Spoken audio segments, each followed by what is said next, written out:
అనకాపల్లి దరి ఊడేరులోని survey number 211లో చార్నాళ్లుగా మాధవ ప్రాజెక్ట్ స్టోన్ క్రషర్ అనే సంస్థ అక్రమ క్వారీయింగ్ చేస్తున్నా, నిబంధనలు ఉల్లంఘించి సరుకు రవాణా చేస్తున్నా, రాత్రనక పగలనక క్రషింగ్ జరుపుతున్నా అధికారులు పట్టించుకోవడం లేదు. వాస్తవానికి సంస్థకు సంబంధించి సుమారు 10 క్వారీలున్నాయి. వాటన్నిటినీ ఏ విధమైన లీజులు చెల్లించకుండా, ఈసీలు లేకుండా నడిపేస్తున్నారంటూ 2012లోనే అప్పటి అధికారులు తేల్చారు. అక్రమ క్వారీ పేరిట గత విజిలెన్స్ ఏడీ ప్రతాప్ రెడ్డి ఆ సంస్థకు 141 కోట్లు పెనాల్టీ విధించారు. అంతేకాకుండా ఆయా క్వారీల్ని తనిఖీ చేసినప్పుడు లభ్యమైన రాయిని కూడా సీజ్ చేశారు. ఆ రాయిని వాడకూడదంటూ హుకుం జారీ చేశారు. కానీ సీజ్ చేసిన సరుకును సీసీ కెమెరాల్ని ఆపేసి మరీ రాత్రివేళ క్రషింగ్ కానిచేస్తున్నట్టు గ్రామస్తులు చెబుతున్నారు. ఇదే విషయమై దండుపాటి సదానందరావు అనే వ్యక్తి మరోమారు అనకాపల్లి కలెక్టర్కు సోమవారం గ్రీవెన్స్లో ఫిర్యాదిచ్చారు. ఏ విధమైన మైనింగ్ బిల్లులు లేకుండానే రాత్రికి రాత్రే ఆ సరుకును మర్రిపాలెం రైల్వే యార్డుకు తరలించేస్తున్నారంటూ ఆధారాలు చూపించారు. ఇదే విషయమై గతంలోనూ పలుమార్లు అనకాపల్లి మైనింగ్ ఏడీ దృష్టికి తీసుకెళ్లినా ఆయన వద్ద నుంచి ఫలితం లేకపోవడంతోనే తాము కలెక్టర్ను ఆశ్రయించామని గ్రామస్తులు చెబుతున్నారు. సర్వే నెంబర్ 211 ఊడేరులో 4.65 హెక్టార్లలో కనీసం పబ్లిక్ హియరింగ్ లేకుండానే ఎన్ఈసీ, డిఆర్డీఓ పనుల కోసమంటూ మాధవ ప్రాజెక్టు నిర్వాహకులు ఈసీలు తీసుకున్నట్టు తెలిసింది. వాస్తవానికి రాంబిల్లిలోని డిఆర్డీఓ సంబంధిత పనులన్నీ నిలిచిపోయాయి.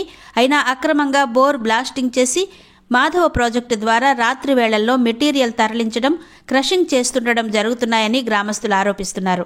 ఇదిలా ఉంటే అక్రమ క్రషింగ్, క్వారీలు, బోర్ బ్లాస్టింగ్ల కారణంగా తమ గ్రామానికి కాలుష్యం తప్పడం లేదంటూ పప్పల ఈశ్వరరావు అనే వ్యక్తి జాతీయ హరిత ట్రిబ్యునల్ను ఆశ్రయించారు.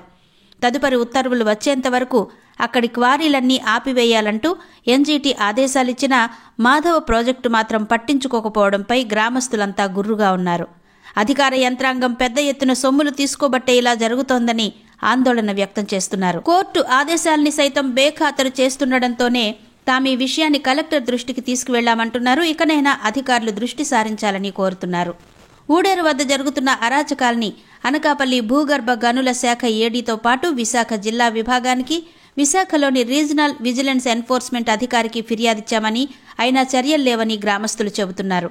గత జూలై 8న కలెక్టర్ దృష్టికి కూడా తీసుకువెళ్లామని, దీంతో మాధవ యాజమాన్యం 3 నెలల పాటు క్రషింగ్ను ఆపేసినా మళ్లీ ఈ మధ్య అనుమతులు లేకుండానే పని ప్రారంభించేయడంతో గ్రామస్తులు మండిపడుతున్నారు.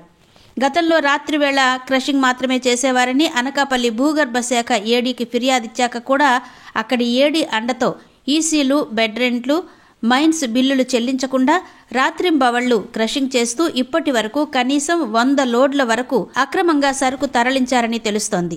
గతేడాది డిసెంబర్ 9న కూడా గ్రామస్తులు అధికారులకు తెలియజేశారు. అయినా ఫలితం లేదు. ఎక్కడైనా అన్యాయం జరిగితే అధికారుల్ని ఆశ్రయిస్తాం.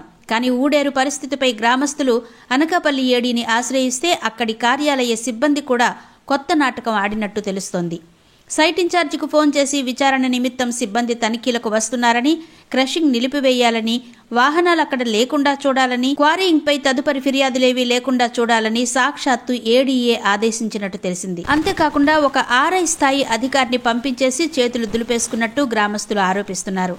దీంతో ఆ మరుసటి రోజు నుంచే మాధవ ప్రాజెక్టు నిర్వాహకులు ఎన్జీటీ ఆదేశాలతో ఆపేసిన 10 క్వారీల్ని యథాతథంగా నడిపేశారు.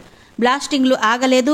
అనధికారికంగా క్రషింగ్ ఆడుతూ బిల్లులు లేకుండా వేల టన్నుల్లో సుమారు 70 నుంచి 100 లోడ్ల వరకు అక్రమంగా తరలించేశారని స్థానికులు చెబుతున్నారు. వాస్తవానికి ఊడేరు వద్ద జరుగుతున్న తంతును వీడియోలు, ఫోటోల ఆధారంగా సమాచారం పంపించిన సైట్ ఇన్ఛార్జ్, ఏడీ కార్యాలయ అధికారులు కుమ్మక్కై చర్యలు తీసుకోవడం లేదని తెలుస్తోంది. జిల్లా కలెక్టర్ అయిన ఈ విషయంపై దృష్టి సారించి సమగ్ర విచారణ జరిపి సదరు క్వారీల్ని నిలిపివేయాలంటూ గ్రామస్తులు తాజాగా అనకాపల్లి కలెక్టర్ను వేడుకున్నారు.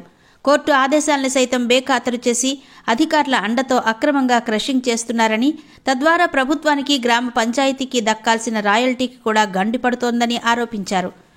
చర్యలు చేపట్టకపోతే ఇటీవల కాకినాడ పోర్టులో వెలుగు చూసిన అక్రమ బియ్యం రవాణా మాదిరి ఊడేరు వద్ద కూడా సుమారు 345 ఎకరాల్లో విస్తరించి ఉన్న కొండంతా కరిగిపోతుందని వాపోయారు. మరో విషయం ఏంటంటే, లైసెన్సు లేకపోయినా ద్వారకా ఎంటర్ప్రైజెస్ యజమాని డి అనిల్ రెడ్డి ఇలాంటి క్వారీల బ్లాస్టింగ్లకు మెటీరియల్ ఇచ్చేస్తున్నారని కూడా గ్రామస్తులు ఆరోపిస్తున్నారు. దీపావళి టపాసుల మాదిరి బ్లాస్టింగ్ మెటీరియల్ సరఫరా చేసేస్తుంటే ఎవరూ పట్టించుకోవడం లేదని చెబుతున్నారు.